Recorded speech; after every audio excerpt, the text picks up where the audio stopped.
은혜를 나누도록 하겠습니다. 우리 함께 따라서 하겠습니다. 오만과 편견, 사실과 진실, 이러한 제목으로 함께 은혜를 나누도록 하겠습니다. 사무엘상 3장 19절에 있는 말씀은 목회자들에게 또 말씀을 증거하는 주의 종들에게 가장 귀한 그런 말씀인 것입니다. 사무엘이 이스라엘 백성들에게 말씀을 증거할 때 그 말씀이 땅에 떨어지지 아니하였다라고 말씀하고 있어요. 여러분들 마음 안에 하나님의 주신 말씀이 깊이 새겨져서 그 말씀으로 인해서 힘을 얻고 여러분들 모든 악한 세력을 이기며 살아가시기를 주님의 이름으로 축복합니다. 아멘. 우리 사모님이 교보문고에서 주셨다고 해서 도서 목록을 5권을 한 달에 한 번씩 이렇게 주셔서 접으라고 들어보라고 했는 그런 구절 중에 사모님이 이렇게 한 편의 이런 책을 이렇게 저에게 추천해 주셨습니다. 그것이 오만과 편견이라는 그런 책이었습니다. 밥 먹을 때마다 점심시간에 아무도 없으니까 저 혼자 밥 먹으면서 그 내용을 조금씩 듣기 시작했습니다. 오만과 편견이라는 그런 내용은 롱본이라는 그런 아주 영국의 작은 마을에서 일어났던 그런 일입니다. 베넷가에 딸만 5명이 그렇게 있었습니다. 그런데 그곳에 놀라운 일이 일어나기 시작했습니다.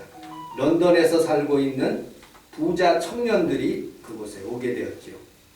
빅리라는 청년은 아주 핸섬하고 1만 파운드를 가지고 있는 그런 청년입니다. 1만 파운드의 그런 수입을 얻는 그런 청년이죠. 다시라는 그런 청년이 있는데 이 청년도 4만 파운드, 굉장히 많은 그런 월급을 받으면서 부자로 살아가는 그런 아주 큰 그런 사람들입니다. 그런데 이 사람들에게는 오만이 있어요. 무슨 오만이냐? 내가 시골 처녀에게 프로포즈를 하면 나에게 올 것이다 하라는 그런 부자의 오만이 있었던 것이죠. 그런데 그 베넬가의 큰딸 제니라는 그런 큰딸이 있고 둘째 딸 엘리자벳이라는 그런 사람인데 이 사람들은 정년기가 되었고 세 번째, 네 번째는 아직 정년기가 되지 않아서 아빠, 엄마가 어떻게든지 그 사람들과 연결되어서 큰 부자로 살아갈 수 있는 그런 행복을 느끼기 위해서 밀어붙이고 있는 중이었어요. 근데 무도회에 참석을 했는데 많은 사람들이 참석을 해서 서로 춤을 추면서 이야기를 듣는 내용들이 거기서 시작되는 모습을 보게 됩니다. 다 설명은 드릴 수는 없고 다시라는 그런 아주 주인공인 그 사람이 동네 처녀들은 별 볼 일 없는 사람들이라 라고 그렇게 그냥 자기 친구들에게 얘기하는 것을 엿듣고 기분이 나빴어요. 그리고 편견을 갖기 시작합니다. 기분 나쁜 편견이. 그래서 서로 알콩달콩하면서 그런 얘기들이, 사랑 얘기들이 이렇게 일어나는 그런 모습들을 보게 됩니다. 어쨌든 결론은 빅리와 제이니가 결혼하게 되고 그 다음에 다시와 엘리자벳이 결혼하는 그런 내용으로 결론이 맞춰지는 내용을 보게 됩니다.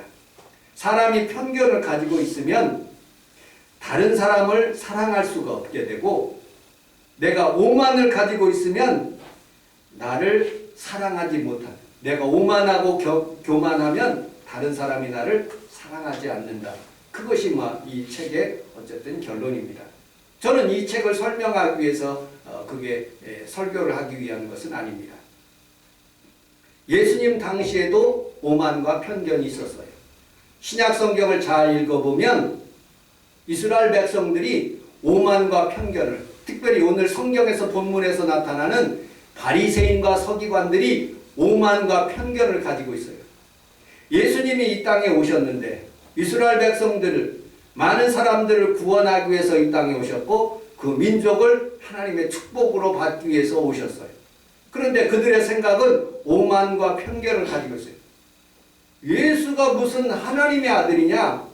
저가 참남한 말을 하는다. 하나님을 모욕한다 하면서 그를 죽이려고 하는 모습을 보게 됩니다. 여러분들, 한국교회도 오만과 편견을 받는 그런 경우들이 굉장히 많은 모습을 보게 됩니다. 기독교, 예전에는 상당히 목회자분들이나 교회에 대해서 좋은 감정을 가지고 있었어요. 그런데 어느 순간부터 기독교 그러면 개독교처럼 그렇게 인식을 하고, 목사님 그러면 존경을 받는 것이 아니라 이상하게 멸시와 천대를 받는 경우도 기독교에 대한 어떤 그런 그 설문조사를 하면 그렇게 인지도가 그렇게 높지 않는 모습을 보게 됩니다. 여러분들, 오만과 편견을 가지고 있는 사람들이 이렇게 기독교에 대해서 생각을 하고 있는데, 그 오만과 편견을 예수님께서 어떻게 풀어가시며 그리고 어떻게 그 당시에 있는 사람들을 교훈하고 있는지 우리는 성경을 중심으로 함께 살펴보도록 하겠습니다. 여러분들, 솔직하게 이 코로나로 인해서 더 많은 고통이 있는 곳이 바로 자영업자들이 아니라 교회인 거예요. 8만 교회인데 우리 총회에서도, 기독교 대한 하나님의 성의 총회에서도 교회들이 문을 닫기 시작해요. 8만 교회에서 만 교회가 문을 닫았대요.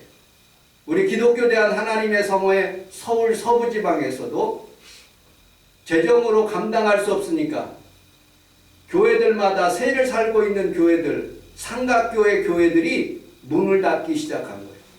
왜냐? 대면 예배 드리지 말라. 그리고 인터넷으로 예배 드리라. 성도들이 15명까지만 허락한다. 그러기 때문에 지금은 다 풀어졌지만 예전에는 굉장히 어려웠어요. 그래서 문 닫기 시작한 거예요. 여러분들, 정부에서 자영업자들에게 우리 새벽기도 오시는 정현준 장로님, 금요철에 오시는 정현준 장로님이 계시는데 100만 원도 받고 300만 원도 지난번에 받았다고 저에게 간증하시더라고요. 그런데 교회는 문을 닫는데도 어느 하나 보조가 없어요. 교회에서 관심을 가지고 있는 그런 구청, 거기에서 이제 동사무소에서 마스크는 줬지만 교회 1원 한 장도 받은 적이 없어요. 이만큼 교회에 대해서 관심이 별로 없는 거예요. 그러나 여러분들, 세상은 관심이 없을지라도 하나님은 우리에게 관심을 가지고 예배하는 자들에게 오늘도 하나님께서 여러분들에게 복을 더하시며 축복을 더하여 주실 줄로 믿습니다. 아멘. 자, 오늘 본문에 있는 말씀을 함께 같이 한번 읽어보도록 하겠습니다. 요한복음 8장 3절로 7절까지만 읽도록 하겠습니다. 시작. 서기관들과 바리새인들이 있는 여자를 끌고 와서 가운데 세우고 예수께 말하되 선생님이 여자가 가나다가 현장에서 쳤나이다. 모세는 율법에 이러하거든 불로서 하나님과 선생은 어떻게 말하겠나이까. 그들이 이렇게 말하면 고발할 조건을 얻으려 예수를 시험하라. 예수께서 몸을 주시사 촉촉하라고 하시니 그들이 물건을 맞지 아니하니라. 이에 일어나시되 너희 중에 죄 없는 자가 먼저 하시라. 아멘. 오만과 편견을 가져 있는 이 사람, 바리새인과 서기관들이 가늠하다가 현장에서 잡힌 여자를 끌고 예수님 발 앞에 왔습니다. 레위기서 20장 10절에 보면 이 여자를 돌로 치라는 거 성경에서 말씀하고 있습니다. 특별히 성경에서 보면 6절에 보면 이렇게 말씀하고 있습니다. 예수님을 시험하기 위해서라고 말씀합니다. 어떻게? 예수님은 사랑의 하나님이에요.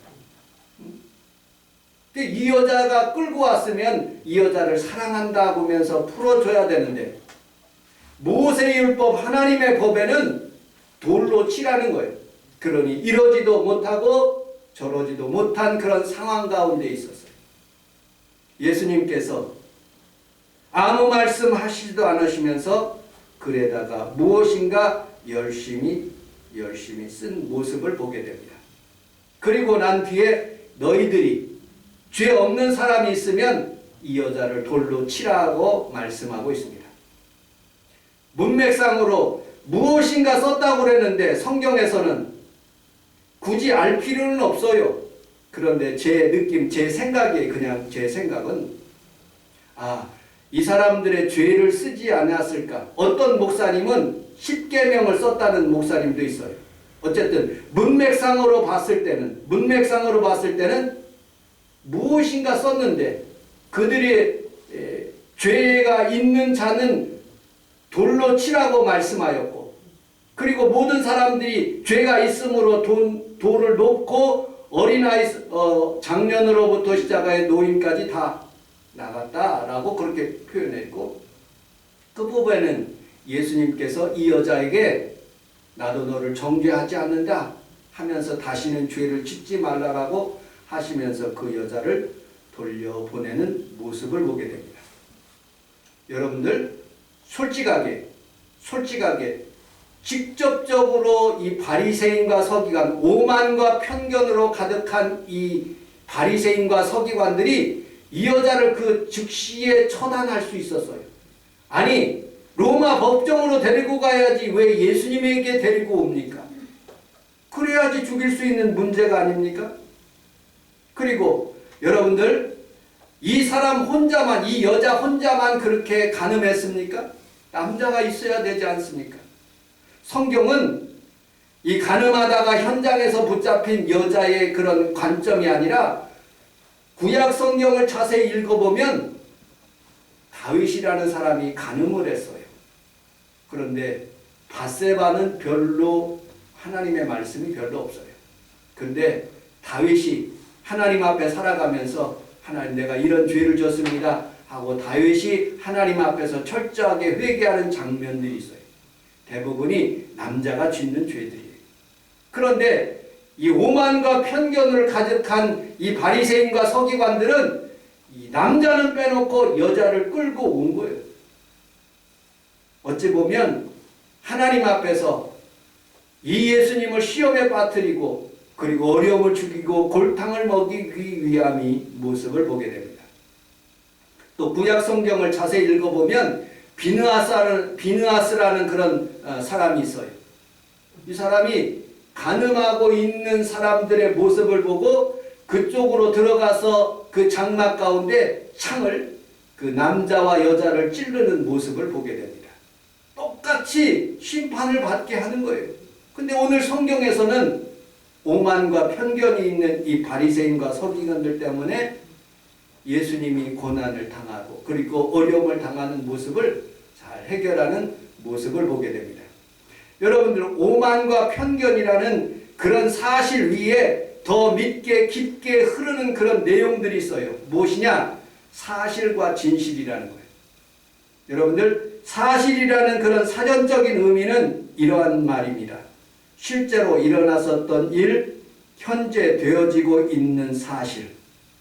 사실은 전체적으로 보면 참일 수도 있고 참이 아닐 수도 있어요. 그 내면 깊이 그리고 보이지 않는 부분에 대해서 가짜일 수가 있는 것이 사실인 거예요. 그런데 진실은 속과 겉이 다 참인 것을 의미하고 있어요. 감추어진 부분까지도 다 진실이라는 거예요.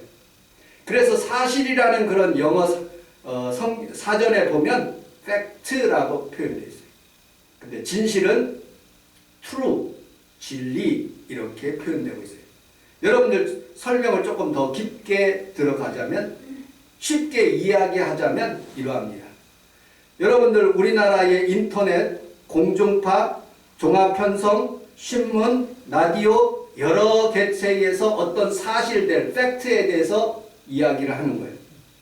현장에 잡힌 여인처럼 어떤 범죄한 사람들에게 이렇게 어떤 것을 던져요. 예를 들어 갖고 정치인으로서 전직 대통령이라든지 지금 대통령이라든지 앞으로 올 대통령에 대해서 어느 사건들에 대해서 신문이나 방송에서 보도를 하는 거예요. 그런데 사실은 어떤 모양에 대해서 사실만 얘기하면 그것이 그 의미가 달라질 수가 있다는 거예요. 조용히 생각해보면, 진실된 마음으로 생각해보면 자기가 어떤 마음을 품고 있느냐에 따라서 그 사실을 보수적으로 말하기도 하고 진보적으로 말하기도 하는 거예요. MBC나 한겨레는 민주당 쪽으로 이렇게 잘 포장돼서 나오기도 하고, 조중동이라는 그런 신문과 그리고 또 SBS 그 계열에 있는 사람들은 어떤 일에 대해서 이렇게 다른 면으로 이렇게 똑같은 사실면에서 다르게 나타나는 그런 모습을 보게 됩니다. 여러분들, 한 예를 다시 한번 표현해 드리도록 하겠습니다. 춘향전에 나오는 얘기예요. 이몽룡이가 변학도의 그런 생일에 남루한 옷을 입고 술을 취하듯이 그 어사또의 문으로 들어가는 거예요. 너무 남루한 옷을 입은 거예요. 그러면서 남원에 가서 여러 가지 이야기를 하면서 술 한잔 얻어먹으려는 거예요. 주변에 있는 사람들, 변학도는 그렇게 생각하는 거예요. 몰락한 양반, 술주정뱅이, 힘없는 사람, 그냥 술이나 줘서 먹이고 내보내라 하고 그렇게 이야기를 하는 거예요. 그런데 이것이 팩트예요. 그냥 술주정뱅이, 능력 없는 사람, 그것이 팩트예요. 보이는 것이 팩트예요. 사실이에요. 그런데 그 허리춤에는 마패가 있는 거예요. 말 5개가 있는 거예요. 이 음식과 이 모든 것은 국민의 피다. 이 백성들의 피다. 내가 이 변학도를 잡으러 간다 하는 그런 진리, 진실된 마음으로 그렇게 심판하기 위해서 간 거예요. 사실은 남루하지만 그 마음속에는 놀라운 하나님까지는 안 들어가지만 어쨌든 그 변학도를 잡기 위해서 그쪽으로 들어가고 있는 모습을 보게 됩니다. 우리 사모님이 저에게 정성스럽게 음식을 만들어줘요. 그러면 내가 봤을 때는 짜요. 근데 우리 사모님은 싱겁다 그러는 거예요. 그런데 사실은 짜고 맵고 싱겁고 이렇게 표현될 수가 있지만 진짜로 먹어보면 그 마음의 정성, 담겨있는 사랑, 그것을 진리로 받아들일 수가 있는 것이죠. 하나님의 말씀이 여러분들에게 어떤 모습으로 증거될 수는 있을 수가 있어요. 그러나 사실적인 말로 받지 않고 하나님의 말씀을 여러분들이 진실된 마음으로 받아들이면 하나님께서 여러분들에게 복을 더하시고 더 놀라운 하나님의 은총이 임하게 될 줄로 믿습니다. 아멘. 제가 소원하는 것이 한 가지가 있어요. 세계 일주를 한번 해보고 싶습니다.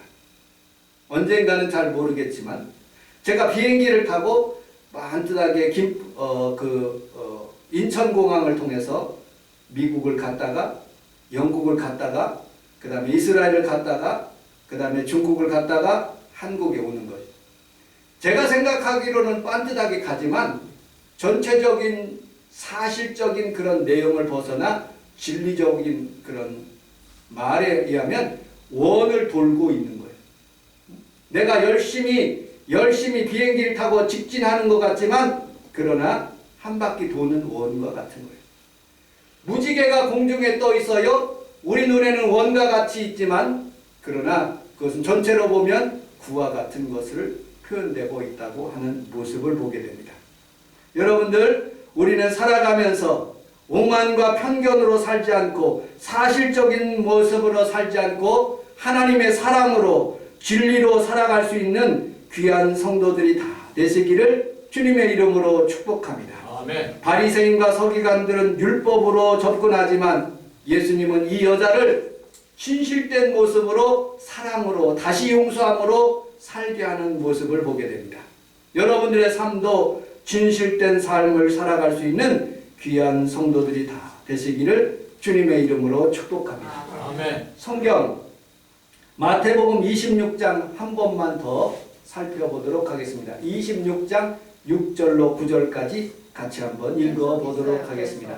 시작. 예수께서 배단이 나로 앉아 시몬의 집에 계실 때에 한 여자가 매우 귀한 한명을 가지고 나와서 식사하자는 예수의 머리를 보니 제자들이 보고 분개하였는데 무슨 의도로 이것을 하게 하느냐 이것을 비싼 것을 가져가 앉아 주실 수 있었겠다.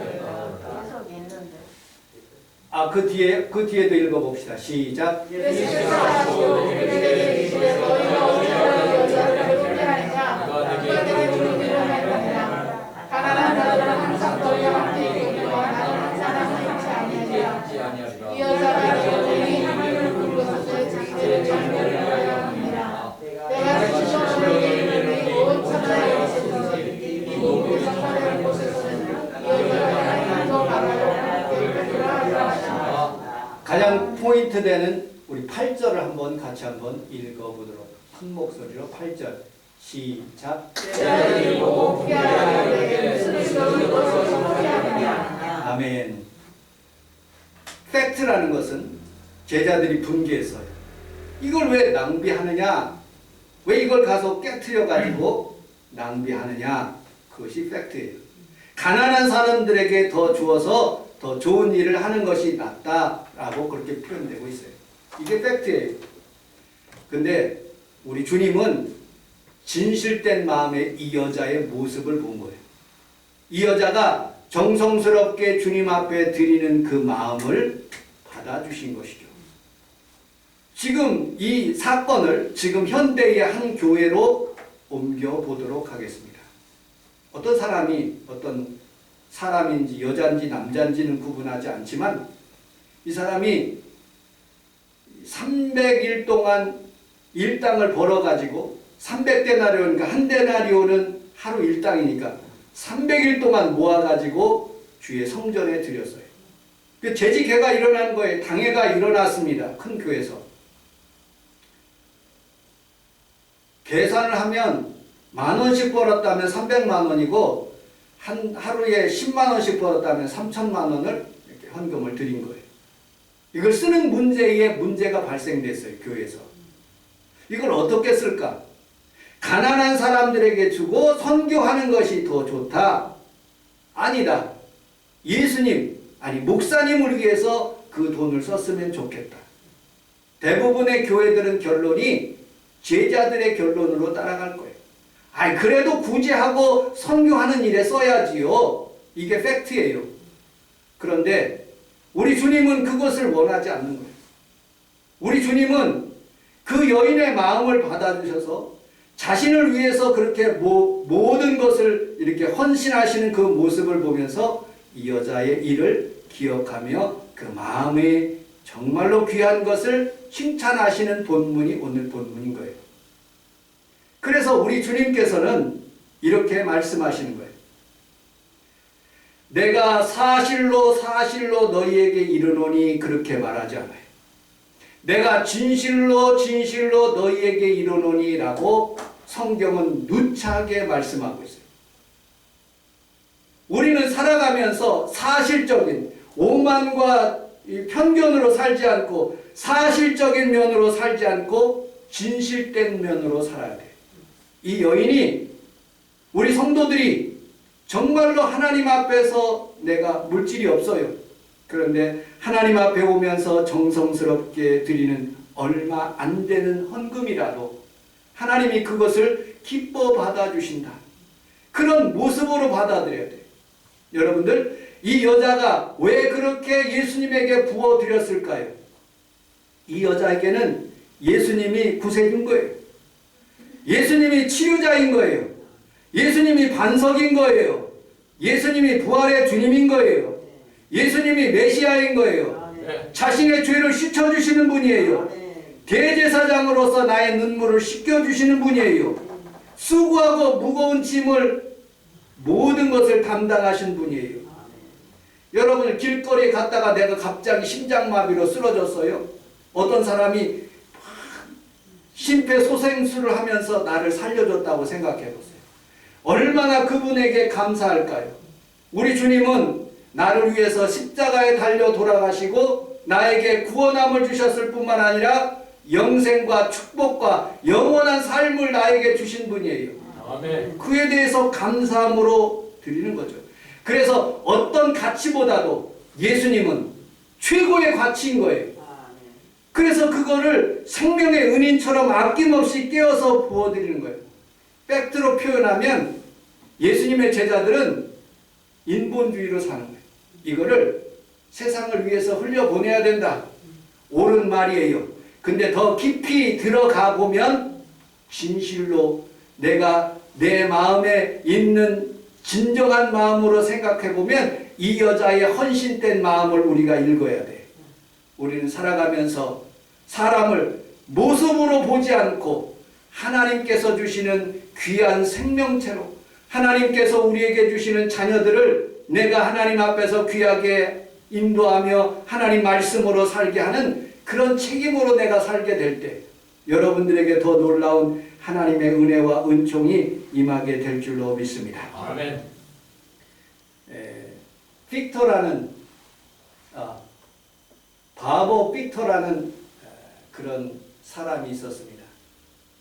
또 한번 넘겨보시죠. 사모님. 이 사람은 17년 동안 바보로 사는 아주 머리 좋은 사람이에요.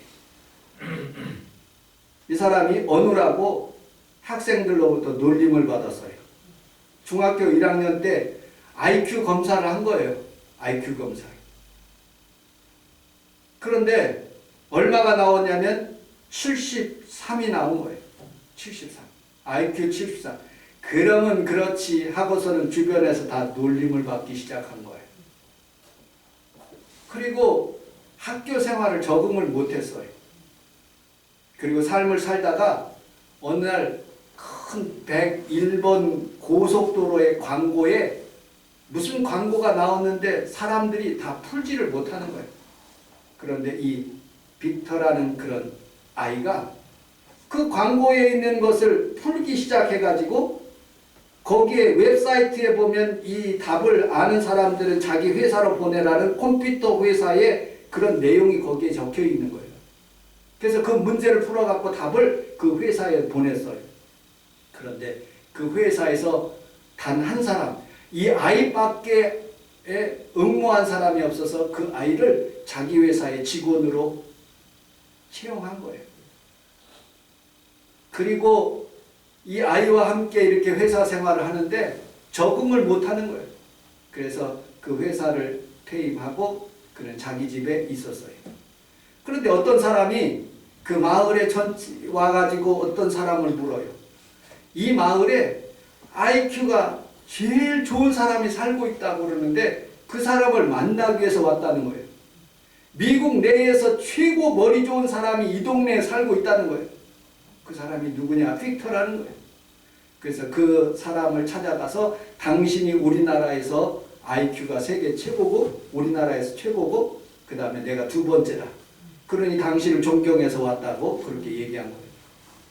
사실은 이 담임 선생님이 이 IQ를 주었을 때 73으로 표현돼서 줬는데 원래는 일자를 빼먹은 거예요. 이 담임 선생님이 생각하기를 멍청하고 볼품이 없기 때문에 그냥 73으로 알려준 거예요. 솔직하게는 173의 IQ예요. 세계에서 제일 좋은 머리 IQ예요. 그 사건을 알고 난 뒤부터 이 빅터라는 사람은 완전히 180도 팩트가 바뀐 거예요. 자기가 온 마음을 다해서 나는 멘사의 회장이 될 수 있구나. 나는 세상에서 제일 머리 좋구나. 무엇인지 하면 할 수 있구나 하고 삶이 바뀐 거예요. 여러분들 그렇습니다. 우리는 이몽룡같이 남루한 사람들이에요. 세상 사람들로부터 보면 우리 성원 순복음교회 아주 작은 교회예요. 이것도 교회라고 생각할 수가 있어요. 그러나 하나님이 볼 때는 여러분들 가슴 속에 마패가 있어요.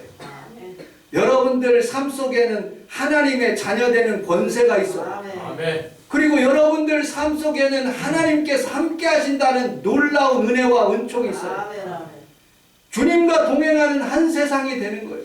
사람들이 몰라보지만 바보처럼 살고 있는 그런 삶이지만 그러나 하나님이 여러분들 지금 삶을 축복하고 계십니다. 아멘.